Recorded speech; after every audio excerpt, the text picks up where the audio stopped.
Oi pessoal, como vocês estão? Espero que estejam bem, nós estamos bem e hoje estamos aqui para fazer mais um vídeo O que plantar junto com vocês, que é o que plantar em agosto, em todas as regiões do Brasil.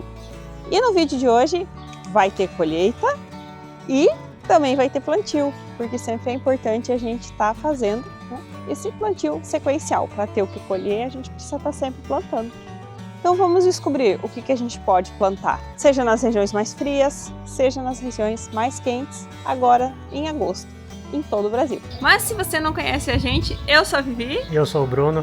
E esse aqui é o canal Ser Sustentável, Horta no Quintal, onde nós vamos compartilhando aí com vocês, e vocês vão compartilhando com a gente através dos comentários dos vídeos, as experiências, né, do que dá certo, o que não dá tão certo assim.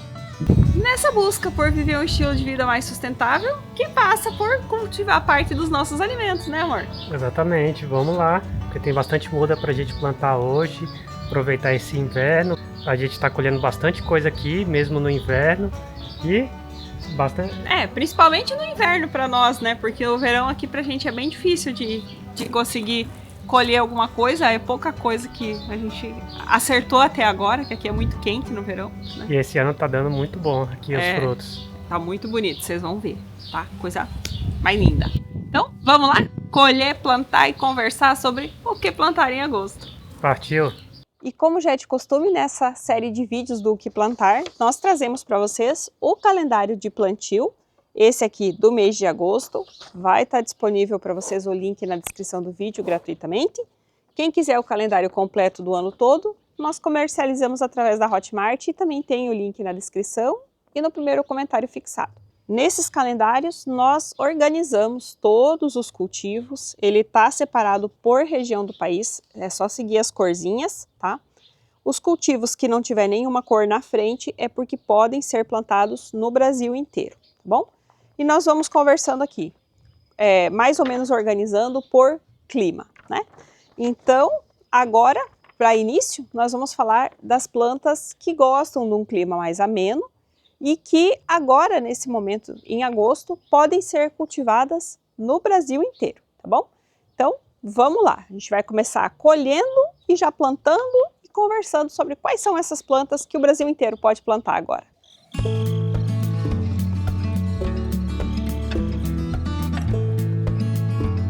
Aproveitando para responder um comentário, agora eu não lembro de cabeça quem foi, mas se a gente achar, a gente coloca aqui para vocês, que perguntou sobre a tela que nós usamos.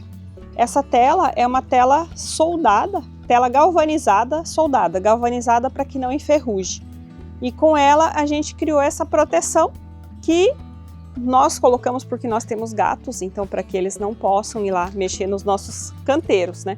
Mas também serve para alguns outros tipos de animais e aqui por cima, quando precisa, no verão, a gente joga um sombrite por cima. Também já funciona como uma estrutura para segurar o sombrite, tá? É bem interessante e muito durável. Para comprar essas telas do tamanho que a gente precisava, na quantidade que precisava, eu comprei pelo Mercado Livre. Então eu vou deixar na descrição o link para vocês, da onde a gente comprou. E também já teve um vídeo em que a gente mostrou fazendo isso. Se eu encontrar, também vou colocar para vocês no card final esse vídeo, tá bom? E vamos começar aqui colhendo o brócolis. O brócolis que para nós aqui já está ficando pronto para colheita. Alguns estão prontos, outros ainda estão menorzinhos. O brócolis, ele não tem mais a semeadura indicada em todo o Brasil, a não ser variedades específicas, como a Coliseu, por exemplo, que foi projetada para climas mais quentes, né? Então ela pode estar sendo plantada a partir de semente agora, né? Agora o brócolis normal, ele não seria mais indicado, por quê? Porque em regiões mais frias, onde ele poderia ser plantado agora, depois, quando esquentar, ele não tem a proteção para as doenças que vêm no início da primavera com o calor, né? Então, principalmente no caso dessa família, né, das brássicas, pulgões, que eles vêm detonando tudo. E também aquelas ruguinhas que as borboletas, né, colocam os ovinhos e vai virando as rugas. Agora, se você está numa região que é quente, então você pode já plantar um brócolis agora que seja adaptado para o calor. Por isso que ele só é recomendado o plantio nas regiões mais quentes, no caso, né, Mas que eu saiba, acho que é só o brócolis corizeu e brócolis hiato. E vamos colher mais uma cabeça aqui, ó, que nós temos 2 prontas para colher. E aqui, pessoal, a gente tem, olha, deu 2 cabeças de um tamanho bem bom. Aqui a gente tem a opção, vocês viram que eu cortei uma cabecinha pequena ali, né?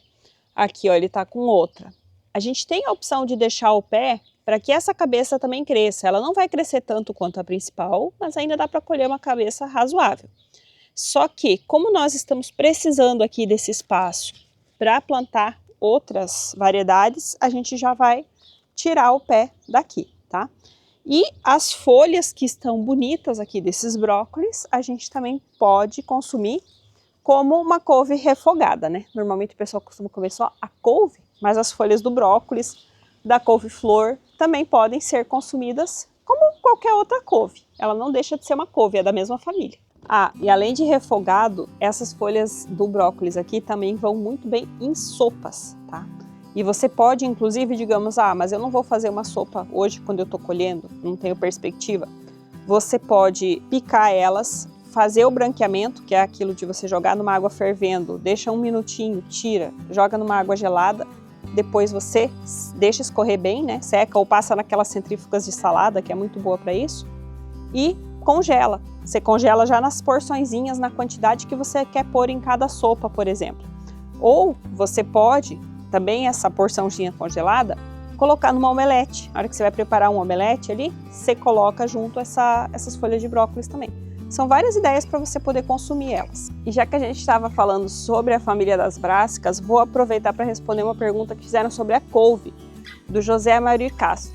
Ele disse que plantou a couve dele num tambor de 200 litros, cortado ao meio, que ela estava indo muito bem, mas de repente parou de crescer. Então ele pergunta se pode ser que esteja faltando espaço para as raízes se desenvolverem, enfim, algo assim. Eu não creio que seja questão de falta de espaço, mas pode ser sim questão de falta de nutrientes, tá? Porque se a gente pensar que num vaso a gente consegue cultivar frutíferas, inclusive, né, tendo os devidos cuidados, a gente tem que poder cultivar a couve sim, sem problema nenhum, tá? Então, o que você tem que ver já faz mais de 60 dias desde que foi feita a adubação, né, nesse vaso. Então, se sim, você precisa adubar. Você pode adubar colocando esterco sobre o vaso, você não precisa cavocar, né? Você só coloca por cima. Pode misturar assim com a mão um pouco, né, na superfície, cuidando para não afetar as raízes e só cuidando também para não colocar contra o tronco, né? Não encostar o esterco no tronco da planta. É basicamente isso. Você pode usar esterco ou pode usar compostagem, caso você faça compostagem na sua casa. São as melhores alternativas para a gente fazer essa adubação de cobertura no caso das couves, porque elas precisam mais de nitrogênio, né, para desenvolver mais verde, né? Então, crescer mais folhas, né?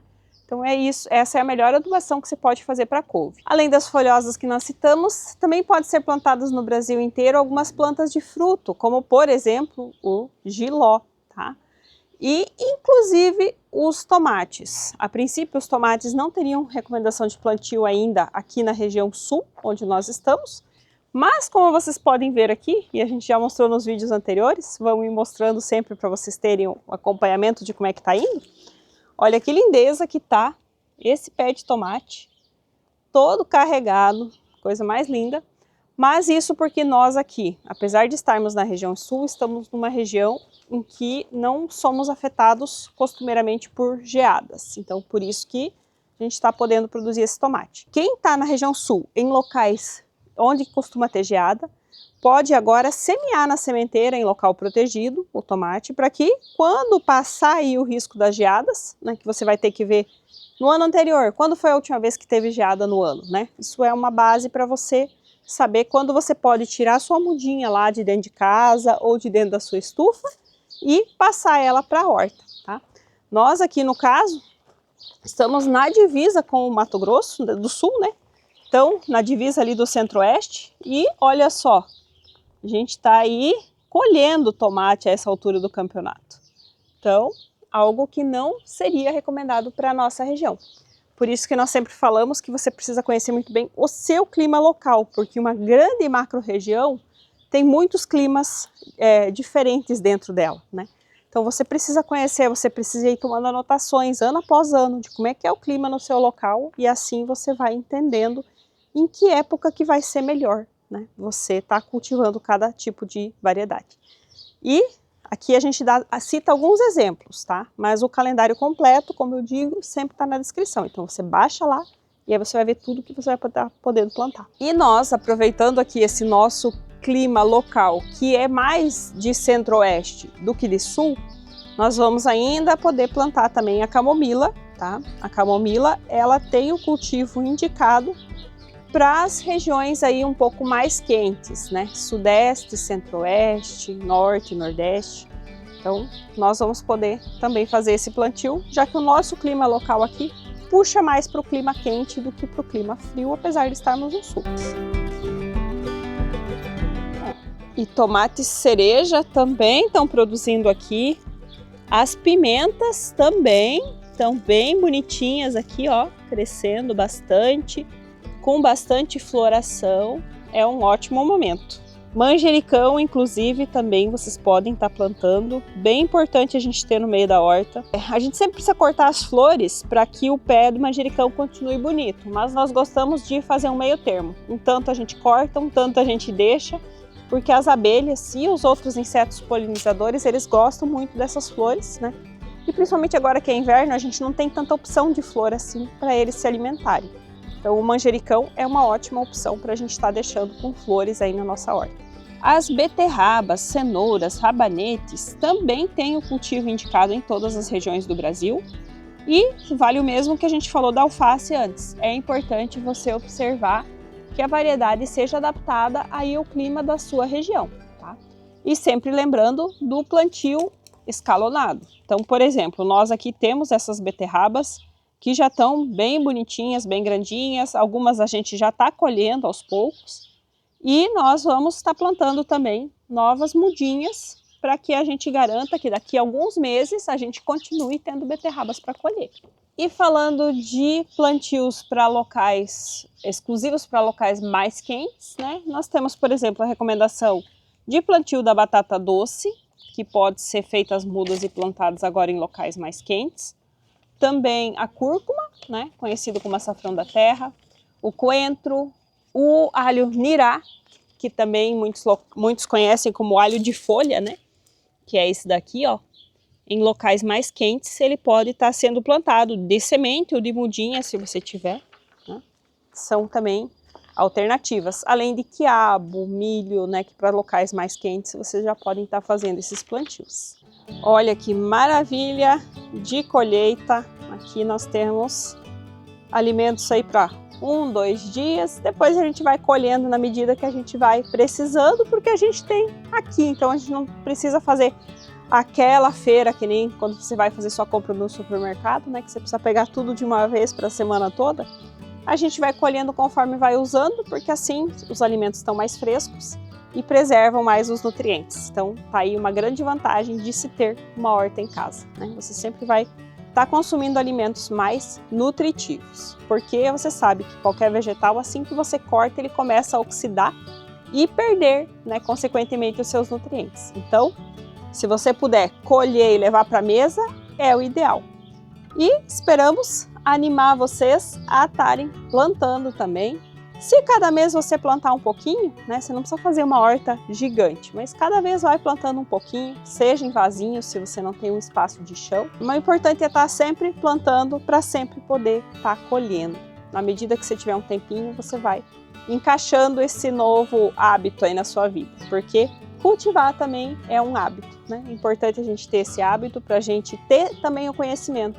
Se você ainda não tem, na medida que você for praticando, que se você for procurando aprender mais sobre isso, sobre um cultivo ou outro, você vai ampliando os seus conhecimentos e você vai ver que dentro de 1 ano, 2 anos, você vai estar sabendo muita coisa. Se vocês tiverem dúvidas, deixem nos comentários. Se vocês tiverem sugestões, experiências para relatar, deixa aí nos comentários para enriquecer essa nossa comunidade que está cada dia mais bonita. Aguardamos vocês aqui no próximo vídeo, sempre pedindo para vocês lembrarem de deixar o like, se inscrever no canal se não for inscrito e também compartilhar com algum amigo que possa gostar desse conteúdo. Tá certo, pessoal? Aguardamos vocês aqui no próximo vídeo. Tchau, tchau!